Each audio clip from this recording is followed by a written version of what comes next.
Welcome to Nasdaq Trade Talks with special coverage on Cyber Monday. I'm Jill Malandrino, Global Markets Reporter at Nasdaq. Joining me at the market site in Times Square, we have Jay Stein. He's the CEO of the Dream Hotel Group. We're going to take a look at travel deals and experiences are really driving consumer spend for holiday 2019.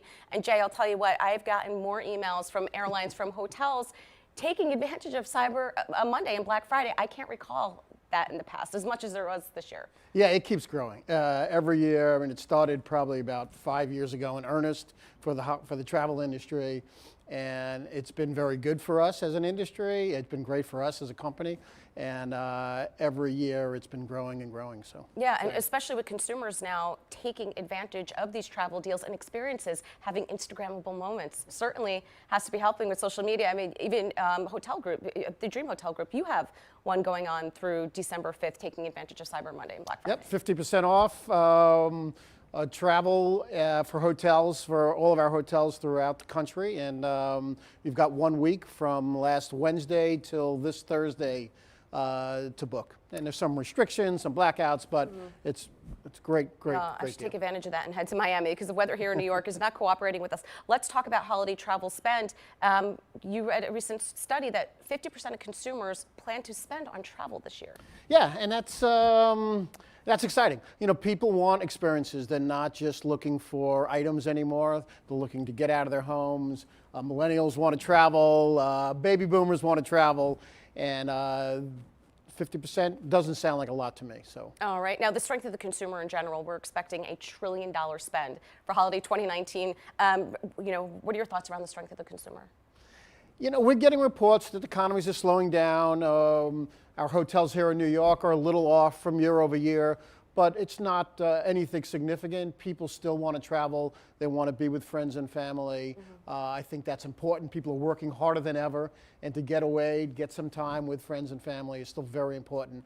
And so I don't see the economy slowing that part of travel down. Right. Well, I'm slowing but growing. The economy is still growing at Correct. the end of the day. So if you're going to allocate where your resources want to go in terms of spend, maybe it's not on discretionary items, but it's on travel and experiences. I, for one, would rather have the traveling experience than buy new pocketbooks, though. And we're hearing that people are spending money on gifts for family before Christmas, but they're spending a lot of money on travel after Christmas for themselves or for their families to go on trips. Probably about 25% of people's holiday spend will come on hotels and airfare, generally after the 25th, to go on a vacation or for themselves just to go away. Yeah, well, you certainly need one after the holidays, Yeah. so I get that. Myself, I go away in January, so I understand that. Now, U.S.-China trade deal, we talk about this all the time covering the markets at Nasdaq. Is there going to be an impact on international travel here? So we are seeing a slowdown on international business into our gateway cities, into New York, LA, Miami.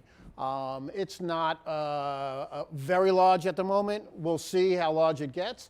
But I think a lot of it is offset by discount carriers, international carriers like Ryanair, Norwegian Air, and others in Asia as well, so that a lot more of the middle class that was difficult for them to fly internationally and to come to great destinations like the US and Europe is much more within their reach these days. So I think a lot of that is getting offset by some of the discount carriers. All right, and your demographic is largely domestic anyway, the Dream Hotel Group, so you might not necessarily have as much international clientele that could be impacted by that? Correct. And the domestic travel is strong. As I said, people are looking for opportunities to spend time with family. And even the corporate travel is still very strong, even with people doing meetings, go to meetings is becoming more popular, but it hasn't slowed down the need to travel for business. All right, now to wrap up here, the Dream Hotel Group, what sets you apart from other change in terms of experience? You know, people talk about lifestyle hotels, and almost every brand now wants to be a lifestyle hotel. We started over 20 years ago. We truly are one of the original lifestyle hotel companies. We do it in what we consider the real way. Everyone says they want to be local and authentic, but we go out, we really study the markets that we're going to. We build our food and beverage, our nightlife, our health and wellness facilities, really for the community, not for the hotel guest. And that brings the locals into our hotels.